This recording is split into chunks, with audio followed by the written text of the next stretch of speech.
Hello, everyone, and welcome to the Shmeet Singh podcast. Today, I have a very special guest, someone who I believe always goes out of his way and genuinely cares about people who he has come across in his life. A very loyal person that's been proving by all his alumni and people who have actually had an interaction with him. Guys, today I'm honored to have Alan Leong. He's currently a faculty member at University of Washington, Bothell, who has been an advisor and mentor in numerous biotech startups, has his own newsletter, and just continues to change lives and inspire people like me to really go after what we truly want. So welcome, and thank you so much for your time today, Alan.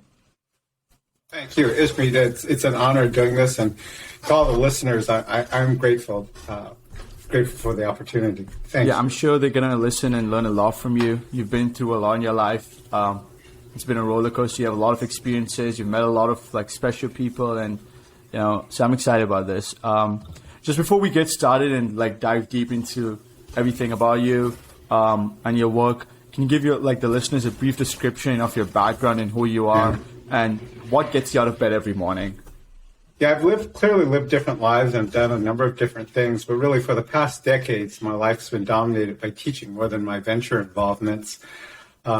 If you really want to find out who I am, it's the old adage, I'm defined by you can find a lot about me through my friends and the company I keep. Students and alums and colleagues. The closest are really empathic and earnest, and perhaps even a tad obsessed about learning and leaving a positive mark over their lifetimes. I get excited about being part of their personal transformation or their transformation of their worlds. And in the most extreme cases, they are making an impact on the entire world. It's really breathtaking for me to watch that. In terms of the day-to-day, I still get excited about improving my craft. The best recent compliment was from observers and teaching assistants, and they actually told me after class, they said, "This isn't fair. You made this a much better course, even at my advanced stage." And for me to hear that, I get a lot of satisfaction, even though they're bitching, and I just keep moving with my craft and so do those frankly closest to me. On the other hand, you got to have humility. The students and others around me, they did 99.9%, and if you think it's otherwise, you're really through as an instructor and even as a decent friend. So that's what gets me out of bed. How hard has it been to change this whole the coursework you said about, obviously they complimented you about changing it. How difficult was that? Because especially in universities, it's so structured. Things are really slow, a lot of bureaucracy involved. How difficult was that for you to change the structure? Like anything else, you're entering a new culture, and I think of it as typically like culture shock. You first get there, and you're amazed by everything and all the candy that's around, and then too, you get the shock as you really have to come to terms with what it really is. And the last part, you begin to accommodate and counterpunch and adapt, and even use it to an advantage. I won't say it's always been easy, but I've learned to especially appreciate the UW system. And then I think what you do, and I think what is expected, is you learn to wrench it and to adapt and to make it into something of beauty. I actually think if you're trying to build programs, if you aren't pushing the boundaries, you aren't pushing hard enough. Yeah. And I will make mistakes, but I also believe if you aren't making mistakes, you aren't learning. Yeah, I think it's very similar to startups. Anything you're building something new, it always takes someone special innovative to come ahead and be brave enough to change something. And hopefully, I hope so. Do you notice a trend where other professors who have seen this change that you have brought in come through to the university and try to bring their own changes to the coursework? Because now they've seen okay, Alan's done it. There's someone who's led it, and they can go ahead and follow that path now. Well, first thing, I did talk to someone a few days ago. I said, because I was actually afraid of the other part too, that people felt that they had to follow a certain path. That's the wrong thing to do. You want them to put some of their own their unique material. The students know it when you've brought something in that's uniquely you, and that they feel that they've gotten something precious. So that has to be done. But you're right on the other part. If you're going to try and change a person or an institution, it's very hard to change someone on the first date.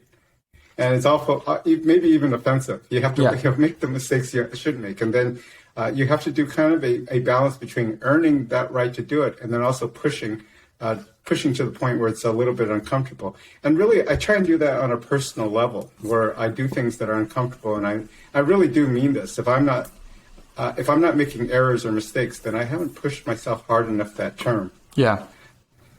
I think I wanted to emphasize on that thing again. You said the earning the right thing. I think that's like extremely important for anything you do. I think you have to like earn the right for people to actually listen to you, because there's like so many people in the world. A lot of people say that they want to change things. A lot of people try to change things, but like generally people only listen to you if you have some sort of credibility, if you have actually, taken ownership previously and earned the right to actually have people listen to you. So I think that's like really cool. That's true.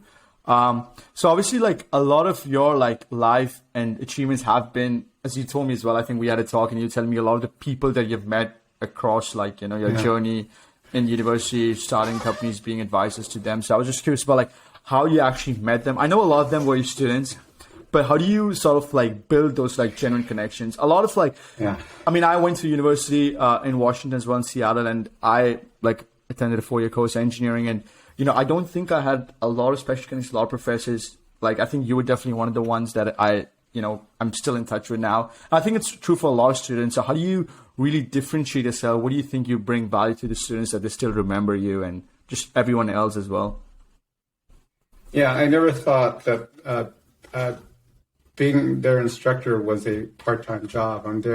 I've kind of defined it as my life work. And so I think I'm there for them for the rest of our lives, in service to them, and which also tempered the kinds of things I would take from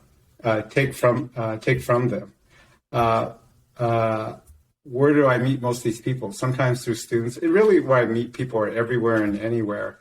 And I think the key is that the priority is not on network building. That's actually a way to not build your network. Really, the network takes care of itself. You really enjoy folks, and if you believe you're in service to others. One of the things is I do believe I'm a leader, but here's the thing about being a leader. Leaders eat last. Yeah.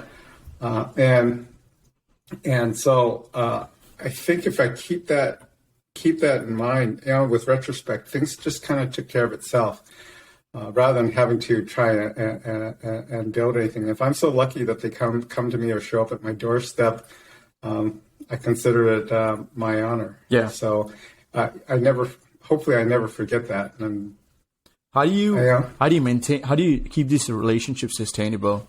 Yeah, that's a question I get from my advisors, from my board. Sometimes when I can, I'll meet them in groups, or I'll create activities that are meaningful. I do look after people's personal and professional development after graduation. One, it keeps me sharp. Yeah.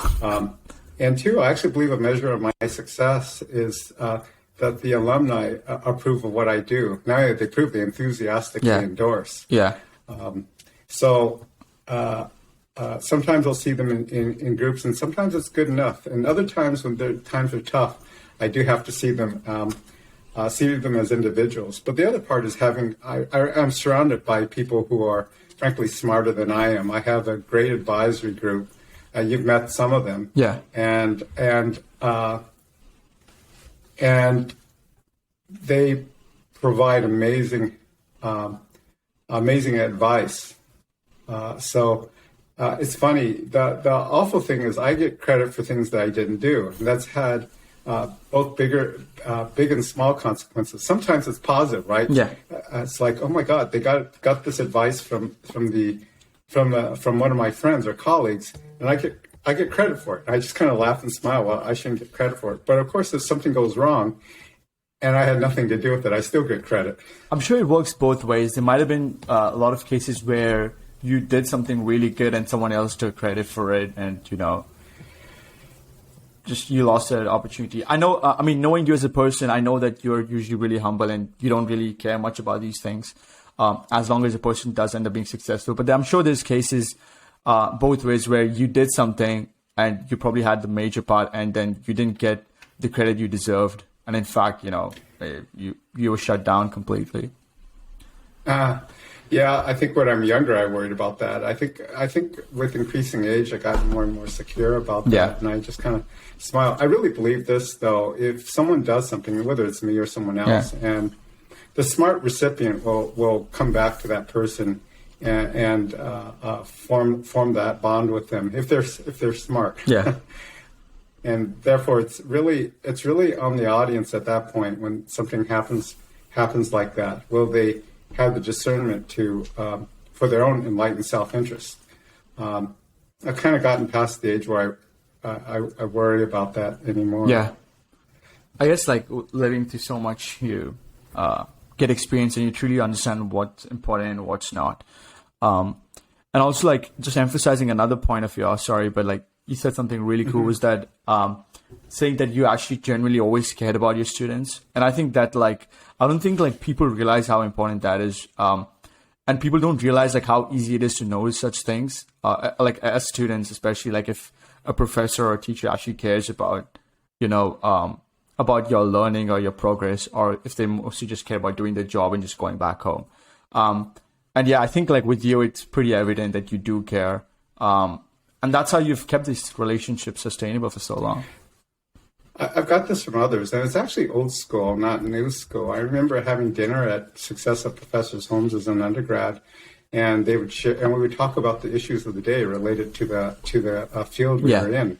I think something's been lost and we didn't do that. And I remember some of my profs even holding talks in the local area. I'm beginning to see that happen again, which is a good thing. And lastly, my own father was a tremendous teacher. One thing, when I first started teaching the university, he had me snail mail my syllabus and returned it to me all marked in red. The second thing was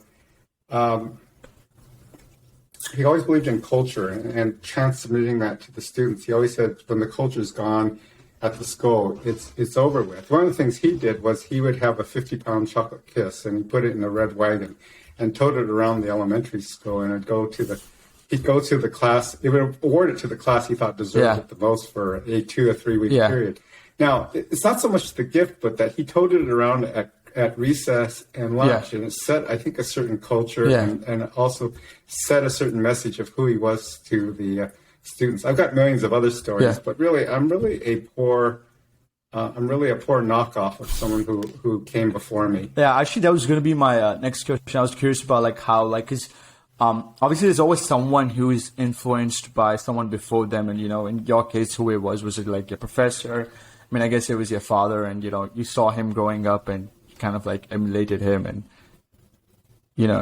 Yeah, I'm going to tell a story that really is, it's not copacetic now, but I think people will realize in the old days, before we worried about child safety laws, there were pictures of my father, and there were kids having dinner at the house. Yeah.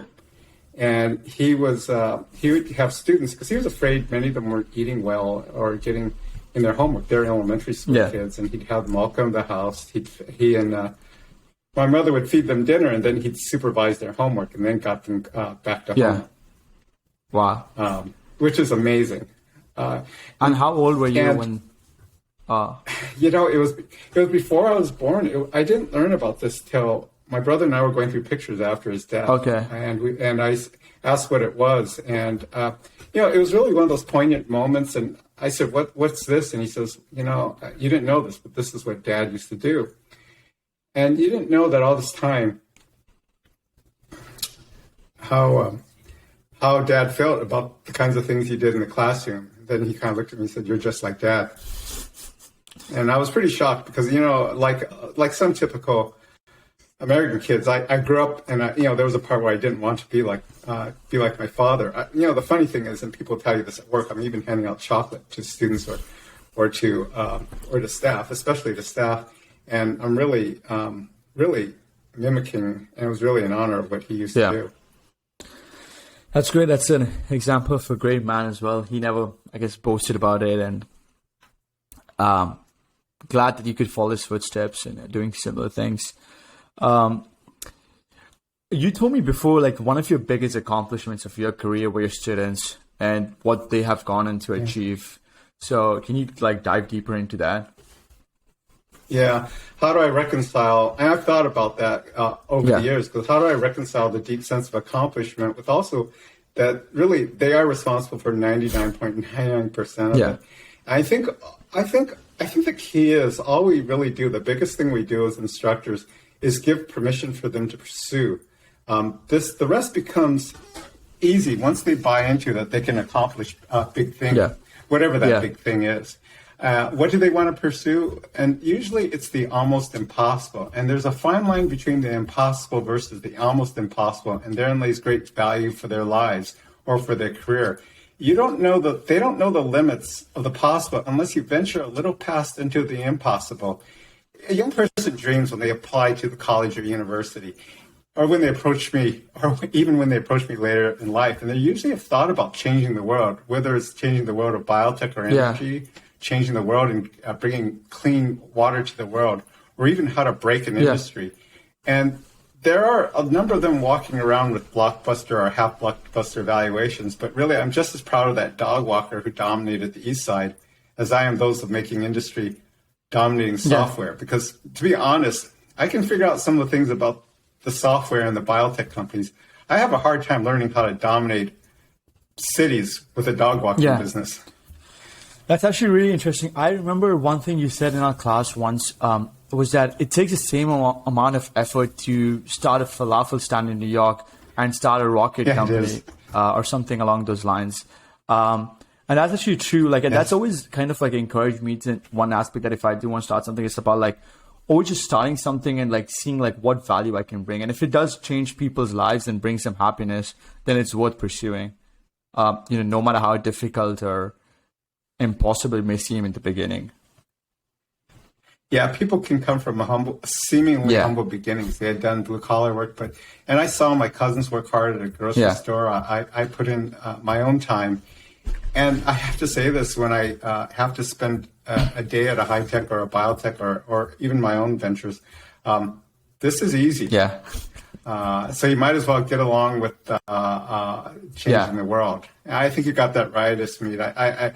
I'll ask them, what are they doing now? And I said, oh my God, it's harder. What you're doing is harder. That's why the idea of compromise, you don't want to compromise on it, because sometimes the compromise, you look at it and you say, oh my God, your daily life is harder. I think that's true, things are going to be hard either way. So, you might as well just do what you think would change the world and bring people happiness. So, and I guess if you don't enjoy it, then it's just going to be even harder than it already is, which would be a miserable life to live in. All right, so I wanted to go a bit more into your expertise. You started a newsletter, I believe, called like BioWatch, which still runs. I think like my question was like, what made you think that there was a need for that in the industry? And do you operate it solely, or do you have a team around you working for you? Well, first off, I'm going to give a very lion's share credit to David Miller. He was the co-founder and spirit and boss of it for several years, for really at its prime. And we provided a stylized coverage of the biotech industry for investors and institutions. We were at our best, and people bought us because to give our blunt, independent thoughts. Maybe we were kind of the backup for their own perception or for their own research. It took care of my co-founder, and I had entree into the industry. It had attention. I remember a story David told once about how I went over to Wall Street, and most of the people had gotten illegal copies of our issue, and it was a packed room. And that's when I said, you've got to raise the price and double the price. I began to demand it. We saw market caps rise and fall on our commentary, and even though it had that kind of influence for a while, I look at success differently. I watched some of our customers do very well, and it's kind of like helping them with the information to come to their own due diligence decisions, or helping them become better investors. But they've got to commit to it before they can become my reader.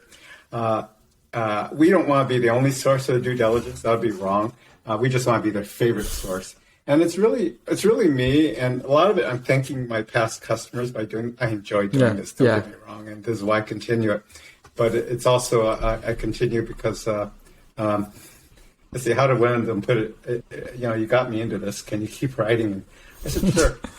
And many of them are very smart. The customers have stuck Yeah. around, and the readers, and they're very smart. I get as much from them as vice versa. Are you still writing it regularly? Oh, I write when I Yeah. want to, and which is often enough for them. I keep it to a very, very small set of companies. Right now, there are a number of demands on my time. So, will there be a day I pick up the pen again? Maybe, but not in the same way. I don't want to revisit the very same Maybe thing. you can think of starting a podcast or like a commentary talk. I'm sure there'll be people that want to listen to it. What do you think? I mean, you've obviously know more than a lot of people, so this makes sense to ask you this question.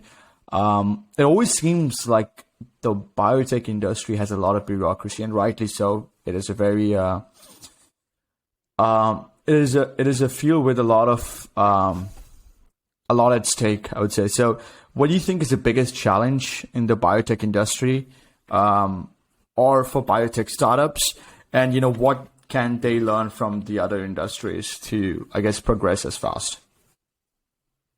Yeah, for biotech stuff, the hard thing is the large capital requirements it may have, and also the length of time to get a product out there. So the business model has to, from the outset, look at how can I get to revenue, or how can I get control of things? Because if you take a typical product and you say let's say it takes 10 years to get to market. Look at the history of the United States or the world in the last 15, 20 years. There's never been a 10-year period where there wasn't a financial crisis and you're pulling your hair out if you have to raise money. So you really have to answer that. How can I bring value that will be robust when there's a financial crisis? And oftentimes it means developing a product that can get you to revenue while not harming the larger dream you have in the background. So that's where it has to get creative. That is one of the first things on the business planning side that a biotech startup has to resolve. At least that's what I'll push for. And the biotech industry and the biotech startup, there's all sorts of models to learn from and to think about.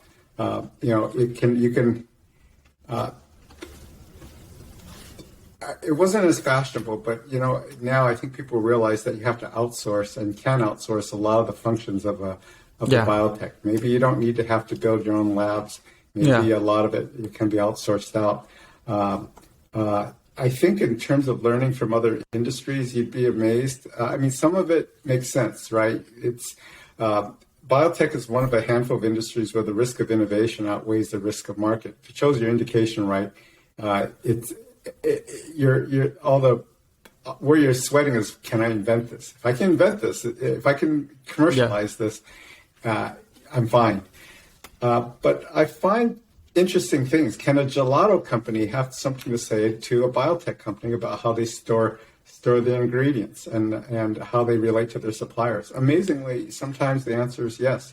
That's why we have to keep. I actually think the race doesn't go to the smartest. The race goes to the scrappiest, and especially applies in the knowledge-intense areas, because we get really siloed, and you miss these opportunities to do some really helpful things for your startup. How do you think these biotech startups could, there's a 10-year line, as you said, so how do you think they could prove it to the investors that what they're building is something trust? Does that come with earning the right of trust of these investors? Or how do you convince these people that invest in us in 10 years, if you invent, it's going to be a big commercial success? Yeah.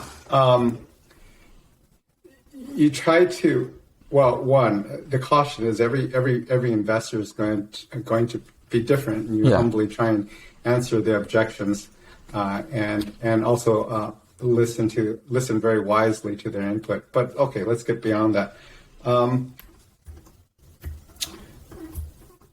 think it's important that you try, once you got your story down, and that is once you got it down, that you really do try and sell people on the long-term value and vision of your company. What you don't want, whether in the public markets or in the private markets, is to try and be expedient and give a story that looks at that only shows a short-term frame to try and convince them to invest in you. You don't want to have people invest in you at all costs and be everything to everyone. You want to tell them where you put your stake in the ground and where the long-term value and the other valuation points of your company, and be honest. Because really, you want them to get behind you and your story. That's what it'll take for some of them to be with you in the longer term. Now, I put that in quotes because some of them may exit, and that was their intent, to exit in between the time. But you really do want to have people who believe in your story. I got that from also watching the public markets and public companies, how they gave their story and sometimes then brought it back into the private markets. How can we communicate? And you don't really want to cheat. You want to be as plain and upfront with the investors. As transparent as well. That's crucial. Yeah, as transparent. Yeah, so, and if it doesn't line up, you don't want to take take their money. But you do your best to show value and inform and have the conversation. But you do show them where the stake in the ground has been made, and you don't want their money on any other basis. Awesome. And there's been a huge criticism of VCs, especially big VCs, of trying to say that they want to invest in hot tech startups, biotech startups, but they end up investing in marketplace software companies. And there was a big essay that Mark Andreessen wrote during COVID. It's time to build, especially trying to make movements in a lot of industries that's been stagnated for a while. Do you think there's going to be a trend, or there has been recently, where there's a bit more money that's been going into the biotech industry and try to advance the medical field, lower down the costs, improve the technology involved in the field? Yeah, long term, it's inevitable that biotech becomes more repeatable and maybe even quicker to return. That helps them with the field, any field that matures. Because, you take it biotech at the very beginning, you go back 20, 30, 40 years ago, it was really much more of a crapshoot than it is today. In terms of the VCs, what they have to do, to appreciate things from their side of the fountain, it's really hard. I don't know if I could be a VC, to tell the truth, because can I stand it when I know that 90 to 95 or even more of my investments are going to go south, especially in the early stage, but I'm still going to be profitable. It's kind of like being really good at cold calling. You got to be ready to have the phone slammed, and they developed a lot of their skill and strategy and thinking around that. And if you understand that, they're actually very good at what they do. And I couldn't do what a lot of them have done. So I respect it. I just want to say that right at the outset. The only caution I have was the scenario you brought up, and I don't have any specific examples, but if you've got a group that's investing all over the place, and especially if they're a young group, it's important for whether they're an individual investor or an institutional investor that they begin to develop a charter, a philosophy of investing, that they stick to it and are consistent. If they're going helter-skelter, that's a good way to lose, for anyone and any institution, to lose their shirt. And that's one of the things, going back to my readers, that's really one of the requirements to become a reader or a customer of mine now. They have to be committed to developing their own philosophy or their own charter on investing. Okay. That's clear. And do you think in the coming years, is there any specific innovation in the field that you're interested in? You mean in biotech or the whole thing? Well, let's start off with biotech. Let's start off with biotech, but if there's anything in the other field as well, anything, it could be as obnoxious like the listeners might feel, but anything. Let's start off with biotech, though. Yeah. I think of a couple things going forward. Part of it I've been watching for a while because of population trends. Things that are related to what we call metabolic disease, like diabetes, obesity, cardiovascular. They're all kind of related to the trend in the West and developed countries to being out of shape and overeating. And we know that that's not going away. But can we get better at treating that? And with the full knowledge that one of the best ways of treating that is eating right and exercising well. But that's going to be one of the things that we have to contend with as a society. If you want to really play mind games with the math, if we could get down to the healthiness in our metabolically that we were 30, 40 years ago and use the savings, how much more of our healthcare can be taken care of? Now, I know that's a specious argument. Apply one and apply the money to others, but that's the size of it. The other thing is I get excited in terms of things that it'll change the face of healthcare. And it isn't here yet, really, but I do watch regenerative medicine. What can we do for an economy or for a person's life that we can restore function? You take a worker who hurt their knee and is out of their vocation, where it takes a lot of very skilled manual labor. Yeah. And if we could restore it to them over the lifetime to that person and to the country, and then is that a time when we can make some perceptible changes in the way we deliver healthcare? It's when we have those great changes that maybe we can think about doing that. Can we reduce costs? At that time, can we actually go with the conundrum? Can we reduce costs, but also in the long run make it up through increased productivity and restore at the same time restore dignity? Frankly, I think a lot of these things you mentioned do increase productivity. There's always another thing I've noticed is there's a lot of with almost every decision in the field, there's always an ethical thing that comes along with it.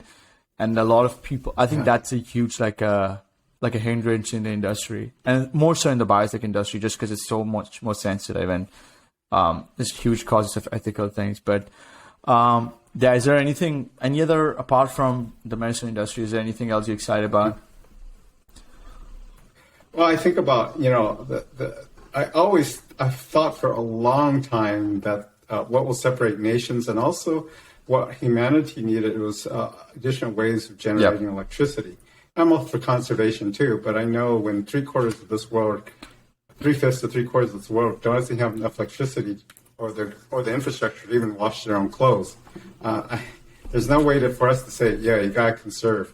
And energy got us into some of these problems, granted, but we've got to have ways. It's going to be energy that takes us out of there. So I've been watching who has innovative, good ways responsible ways of developing, hopefully, unlimited clean energy. There's also, actually, I'll stop right there because you probably have other questions. No, you can feel free to if you want to say something. I was actually just thinking about it that the conserve energy thing you said was so interesting because I was actually reading yesterday about someone talking about he had a huge monologue and he was talking about how he's saying about how there's bigger countries, developed countries are talking about conserving energy, but there's so many countries that don't even have energy right now. So how are you going to tell them to conserve energy when their present itself is at stake and forget about the future? So. Yeah, the answer is on a moral ground, we don't have standing to be able to do that. And but I also think there are things coming up that can hopefully save the planet, but that's not enough for me. I want to see the planet saved, but I also want to enlarge the garden. The next step is to make this planet and our lives as livable, as enjoyable as possible, and leave something for our kids. I hope that when they think of baby boomers and Gen X, that we didn't leave just a place to survive, just smoking misery, just to survive. But don't look back and said, oh wow, not only did they recover, but they also left something. That's an example for us to follow.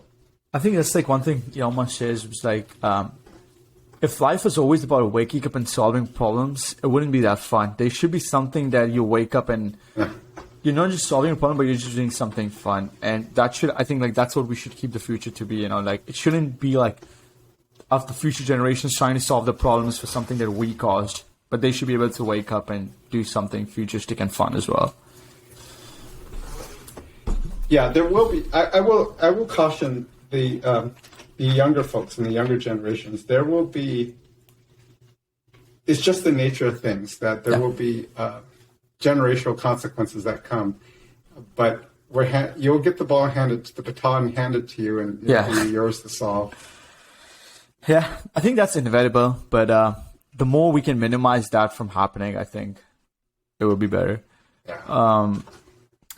So going a bit personal, I don't know like how many of my listeners would know this, but you were, I guess, diagnosed with blood cancer some time back, and you're going to be undergoing a huge operation in the coming months.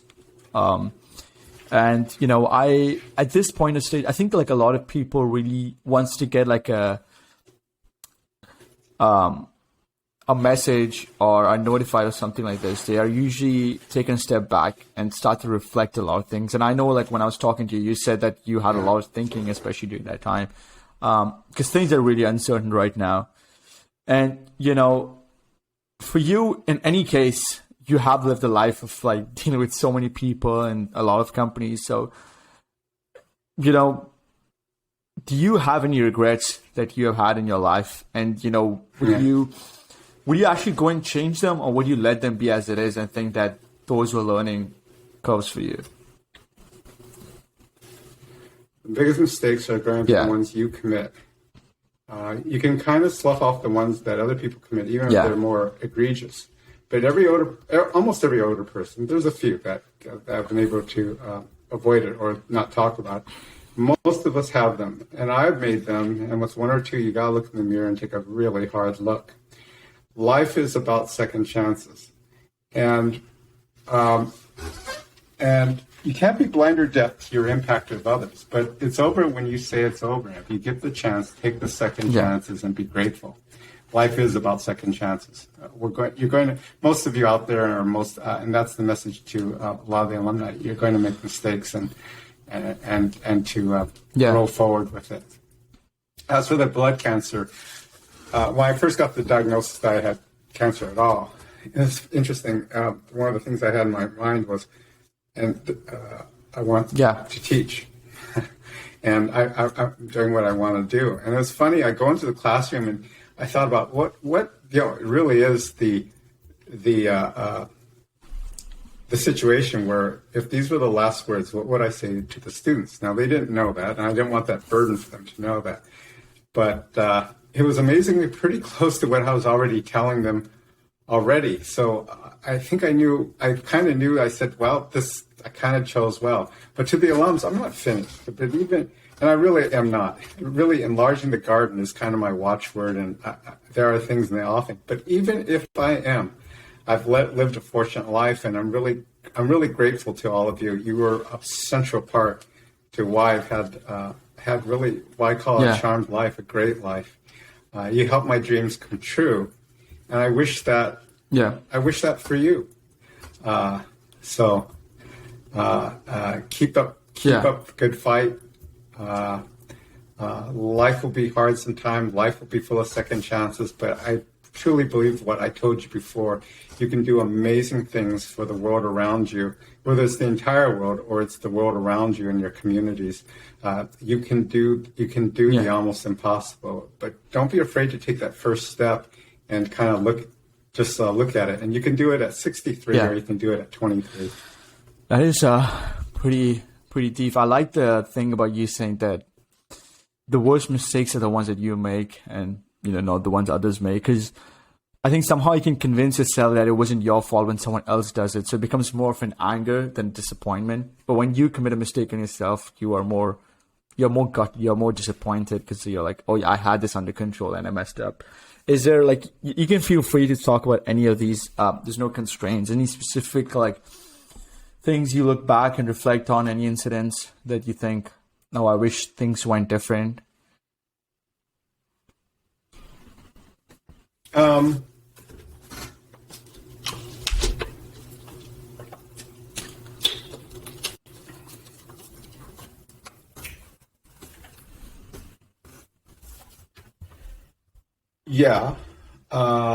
Yes and no. It would. That would be a topic for a whole separate podcast. Once you open that door, it raises a lot of questions. But I think all of us, most of us have that. If we haven't, then we haven't taken that close look at ourselves. But to be honest,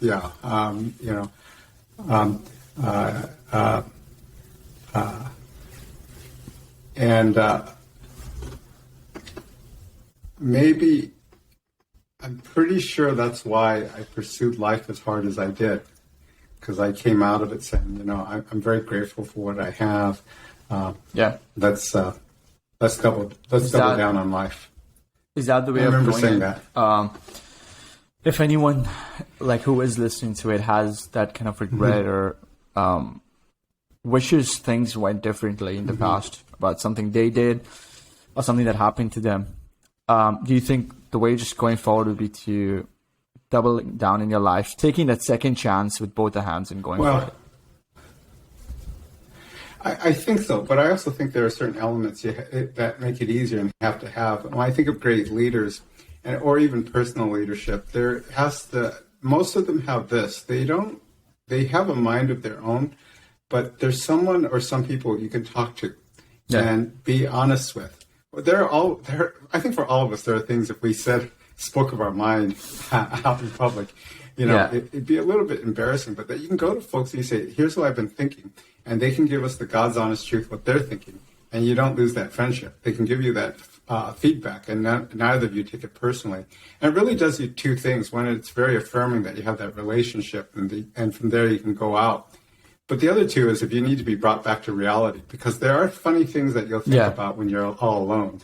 That's true with all of us, I hope. If you're creative enough, you'll go off the deep end once in a while, and someone can help pull you back. Yeah. And I think that's essential to have that friendship or someone in your life that you can do that from. And that's more when you go into it, and also that you come out, that you have those type of friendships wherever they are. They'll make a huge difference. I actually think that's one of the things that for young CEOs that's essential to have. Yeah. Sometimes they have a coach, but to have someplace they can go to and kind of have a place to be themselves. It's much better to get those things out in the open anyways, and then you can deal with it. I'm going to ask you another question now, because I think I have a question that might circle us back to this topic. So, what do you envision the future of biotech to be, or what was your ideal future be for the industry?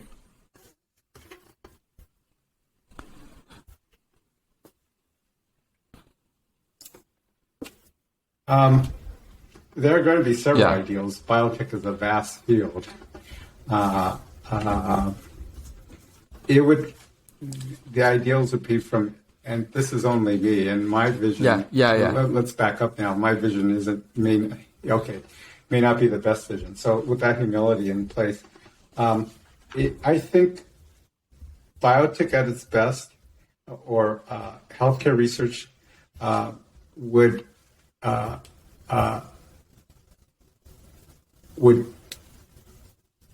change the way 10, 15, 20 years from now, how healthcare is delivered, how physicians are trained. Let's see, how should we get specific? I don't know if you get to edit this, because some of this is pretty extensive. I can, but it's fine. I think keeping it natural is... Okay. I guess, something that you see now that you wish does not exist in the future, or something that you think exists now and, you wish doesn't exist in the future in the field. Yeah. Could be anything, maybe bureaucracy, maybe more money going into these companies, more trust, more patience to the founders that are starting biotech companies. Yeah, I think I formulated it. There's so many huge topics in there. It's hard. I went to which rabbit hole, but I'll go for it. You think about the relationship with the physician, because I still think that the physician is a key place, as well as the emergence of the nurse practitioner, the physician assistants, and the rest of the team. What that places the physician emerging over the next 10 to 20 years is they become leaders of the teams. And also, as biotech improves, all medicine becomes personalized. But that means that the physician becomes more in the role of becoming a great diagnostician. If you ever saw the comedy show, and you may not, some have and some haven't, House. And House was a cantankerous guy who supervised the team. And he was really great at diagnostics, especially rare diseases. Really, it's not, is there a doctor in the house? I think in the future, will there be a house in the doctor? And will they be trained enough in statistics and diagnostics so they can actually train those teams? And then leave the treatment, separate the treatment, some of the treatment to the physician assistant, and because the value will be in the diagnostics, getting the diagnosis right. If you really think about it, can we get our diagnostics right? That's both pain and suffering and economics weigh in favor to it. We've got to get better at it, and as the field matures, we're headed that way. Places a great burden on the physicians who are trained as it is to handle both treatment and diagnostics. The expansion, especially for those at the front line, becomes a. Hopefully, that's reflected with the money they get. It's a different paradigm. Yeah, it's a way also to preserve their salaries, frankly, because if you can get your diagnostics right and get them in charge of teams, it's a different way to train the physicians. Now, some of them do that already now, definitely. Yeah. So I don't want to take that away, but seeing it become a standard model, something like that in the future, that's one part. Biotech itself.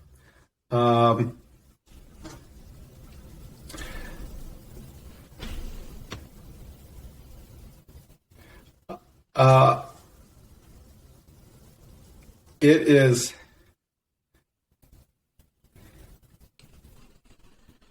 Do you think? Yeah. I think where I took it before. You asked me about where the future was headed. I said, one, we're going to be able to indent on ills that are hitting trends in our society. For us in the Western world, it's obesity and poor diet. And then in longer term, we're looking at regenerative medicine.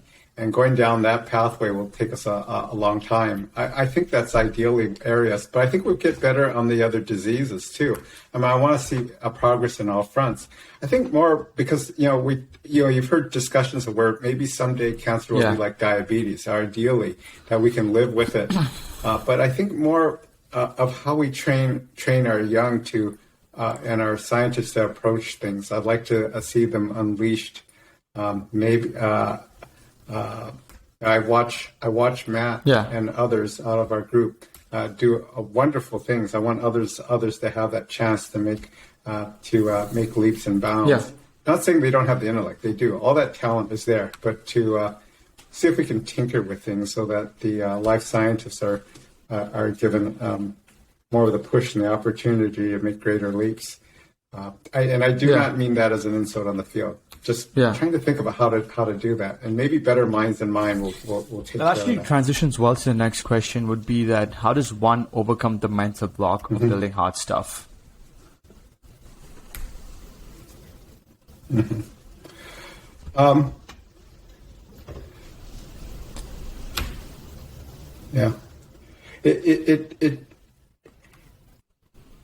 It really comes on two sides. Maybe. I look back on the students who went and did disruptive things, and really, I think there are kind of three. If I really think this through right now, there are three elements. Besides that, you have the belief that you can do it. One is having the focus or obsession in the topic. Some people call it grit. Some people call it outliers. But I think it is focus and obsession. I think all of us who are in it, we have this overwhelming desire to want to solve the thing that's at hand. Two, while you're shooting big and wide, you've got to be able to face the truth. You've got to hear the objections of the experts who are around you and answer them truthfully, or else you're kind of in a silo. Talking to yourself and going into some weird pathways. So truth with obsession. And lastly, persistence. It was really from a dear friend who's the CEO of a biotech company. I won't tell you his name, but I asked him because he once he helped discover one of the platforms for his company.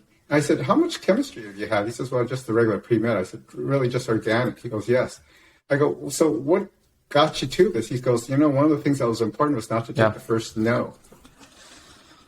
You got to be persistent enough to find the back doors, talk to a range of experts, not just in one field. In his case, he had to not talk to traditional chemists, but to medicinal chemists to be able to construct the molecule he wanted. But for the listeners, the lesson isn't about the chemistry; it's about talking to a range of experts. Sometimes they're in unexpected areas, and in sometimes there's some unexpected back doors to get to the solution for finding the almost impossible, whether it's in biotech or it's in energy or other fields.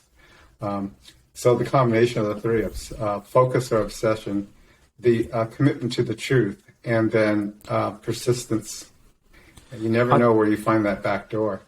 I actually think, and I'll say this, that there are more inventions out there that are amazing that can be commercialized than there are young entrepreneurs or entrepreneurs willing to commercialize it or being able to bring it forward. The scarce resource is not the inventions. I'll disagree with many folks. The scarce resource is the entrepreneur. I think that's I believe that to be true. I think it's a very underrated thing.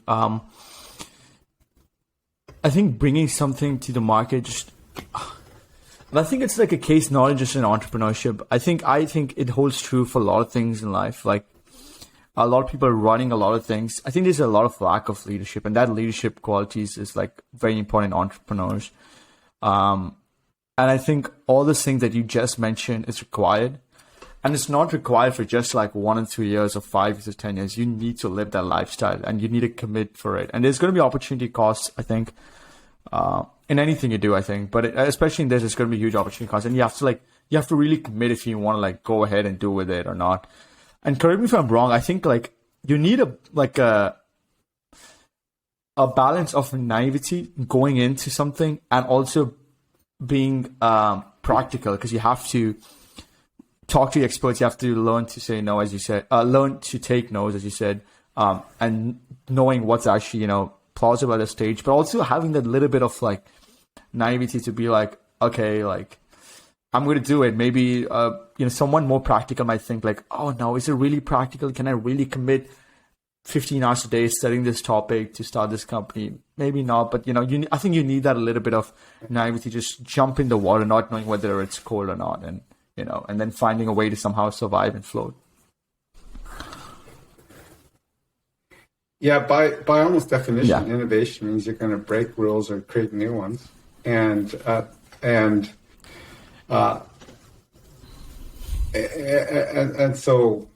you got to have the fortitude to keep at it, even when everyone says absolutely no. You listen to the no, and you will answer. You have to answer, but at the same time, it's not the final. In your famous words, you have to be quirky.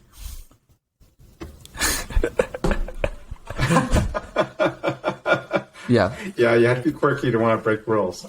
That he'll kill me. Well, I'll tell you the story.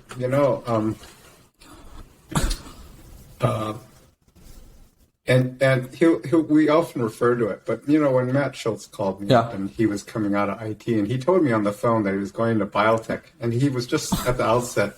I had two thoughts. He's either the most egotistical person I've ever met, or he's the most brilliant person I ever met.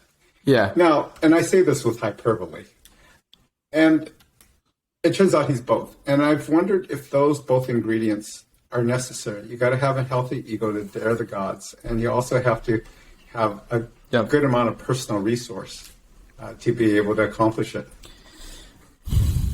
I agree. I think. I agree. Yeah, I don't know what else to add. You said it. I'll say one thing. The thing about innovation, we've talked about it, why I get excited, but I'm also excited in terms of people's lives. I look at the people committed to it, whether they went into entrepreneurship or not. Entrepreneurship is a lifestyle choice, but they've also had happier relationships, marriages, because I think the person who's innovating, they're also innovating their relationships and those around them. It should permeate more than just your career, but it is a way of is a way of being, and that's why I have so much fun with the advisors and so many people in the group. Innovators are fun to be around with, fun to learn from, and what has kept you going after all these years? Yeah. Well, it's kind of apparent from the whole interview. If you could summarize it in a few sentences. I've been really fortunate. I think because a lot of people listening to this might be like, okay, this seems like a lot of work. How many people do this? There are people who do it. You're an example. A lot of people do it. A lot of entrepreneurs do this for their whole life. There are examples of a lot of people getting burned down. And I think that's the main thing, especially in today's culture. I think it's a lot more vocal. People talk about this, getting burnt out and having a good work-life balance, which I think should be talked about more. But these are some people who just don't know how to take a break. And, they're probably just as happy or even happier than people who do take breaks and vacations and all that stuff. So yeah, what keeps you going after all these years? You are obviously diagnosed now and you've been through a lot, fair share of things, and you're still going on. So, well, you do think about what is the most important things in your life. And you prioritize around that. And it's all right to admit that some of the important things in your life are seemingly mundane. One of the things that I like doing on vacation when I take them is I don't like going to the large city tourist destinations. I like going into smaller towns and sitting where the locals do and getting into conversations with them. I just enjoy listening to their stories of the town. And hopefully being also marginally accepted as much as you can on a first meeting and hanging out and spending hours in the local pub or elsewhere to meet, or the local wherever they hang out. And that's kind of one way I like to do on vacation. It sounds mundane, but you got to prioritize what's important and meaningful to you. And you can't do things just because you think that others would want you to do it a certain way. You can't be, you don't really get anywhere by copying someone else, but you can be the greatest at being you. Only you can be the expert at being you, and you will do and you got to have the faith that you will do amazing things by being the best you possible.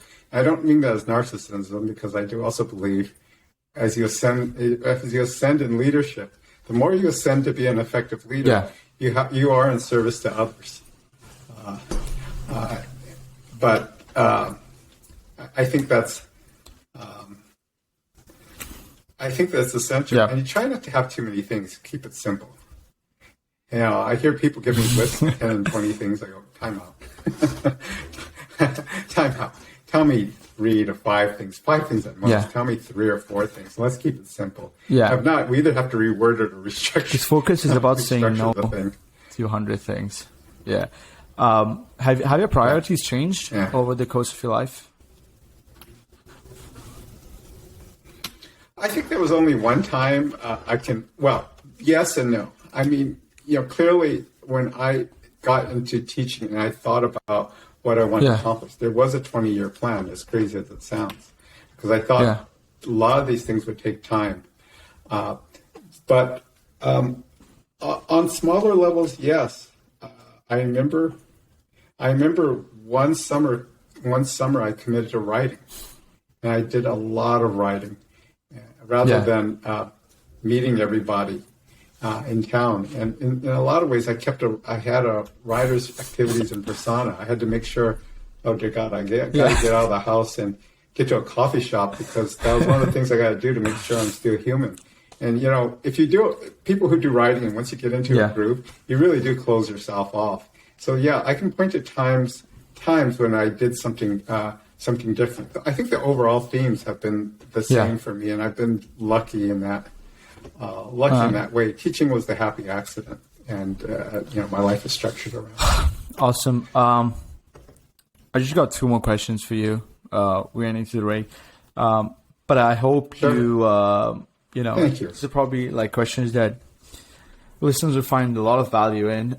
So, through all your ventures, you have learned a lot, met a lot of people, What are some of the, I guess you've gone over it, but what are some of the pieces of advices you would give to a younger person who's in his 20s or 30s? And he does not have to be an entrepreneur, but I think the advice primarily just how would he go about life to maximize his happiness and productivity to the society?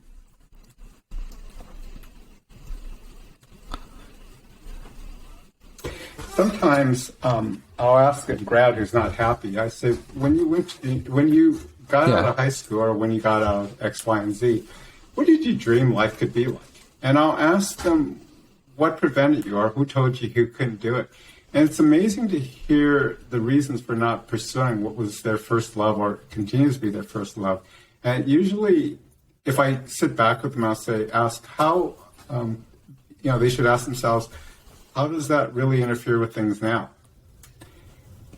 And you get some amazing answers. Sometimes the obstacles aren't as large. Yeah. And it doesn't cost anything to at least look. I always say that, right? The first few steps. It doesn't cost to do a little research. If you don't have the energy and you say that's really my love and ambition, but you get the contradiction where the person says, "Oh, I don't have the energy or time to even look." Yeah. Then something's out of sync there. And it's not mine to judge. I'll let time heal that. But then I want them to reflect, well, maybe that's not important to you right now. So getting those things aligned. But I really am surprised. I'll say, give it a taste. Once in a while, someone will say, all right, I'm going to change direction. Yeah. But, I have the easy part. All I did was give permission, right? And they had to do all the hard work because that is hard work. But the first step is still almost without cost. Usually, I hate to say it, the first step is without cost, and then the second step is without cost. It's really down the road that they really don't have to make that decision. And I'm amazed at how many do. What was your first love?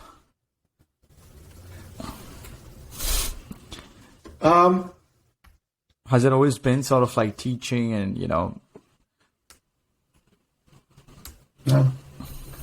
What was it?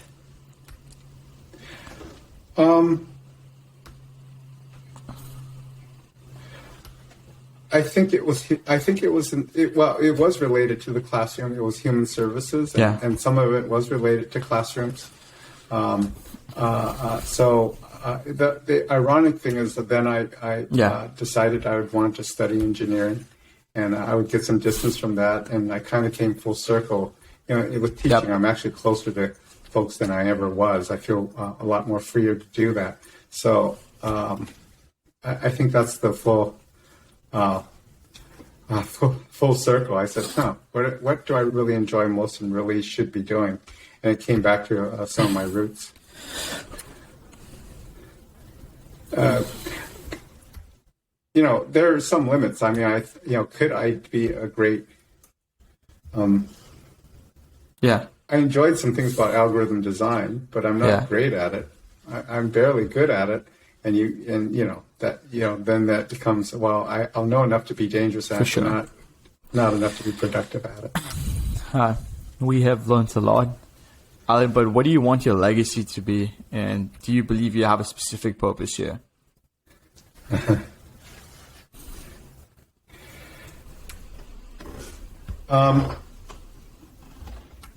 Yes. Well, at least it's a functional belief. Yeah. You have to also laugh at yourself, but people have said, and I think there's some truth to it. It was intentional that it's not just the education, but I think almost the questions you put to me, helping people, chatting with folks and enjoying what they say about what do they really want to enjoy and what do they love in life. Yeah, I just enjoy listening to it. What was my purpose in this time and place? I was very lucky to have had. I really have a disproportionate share of students who reached for the stars and were successful and good at it. I don't worry about whether I was a better or different teacher. A little bit, for sure. I am worried about improving my craft, but or whether it was complete luck. I just kind of rode that. I've been riding that wave. So, was I the right person at the right time? I don't know, but I'm enjoying it. I guess maybe. I think you will have a strong legacy, especially amongst the people who were your students or who are your alumni. And yeah, do you have any final thoughts or things you want to tell? Yeah.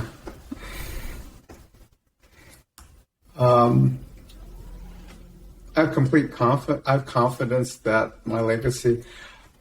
When I was thinking I was miserable and I left a program, and I was heartbroken. One of the students or alumni that I treasure most, she grabbed me literally by my shirt, right there, and said, "We're your legacy, damn it." Yeah.